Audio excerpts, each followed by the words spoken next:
لا لا تنقضي أنت للروح دواء رمضان اعصاب کو قابو میں رکھنا۔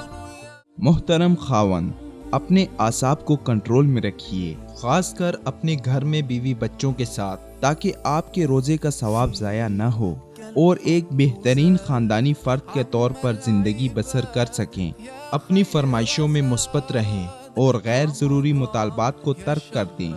نبی کریم صلی اللہ علیہ وسلم نے فرمایا، تم میں سے کوئی اس وقت تک کامل مومن نہیں ہو سکتا جب تک کہ اپنے بھائی کے لیے وہی پسند نہ کرے جو اپنے لیے پسند کرتا ہے۔ اس لیے اپنی شریک حیات، بچوں اور دیگر عزیزوں کے ساتھ وہی برتاؤ کریں جو اپنے لیے پسند کرتے ہیں۔ اعصاب کو قابو میں رکھنا قوت کی دلیل ہے، اگرچہ یہ تمام افراد سے مطلوب ہے، لیکن جن سے ہم محبت کرتے ہیں ان کے ساتھ پیش آتے ہوئے اعصاب کو قابو میں رکھنا سچی محبت اور خیر خواہی کی علامت ہے۔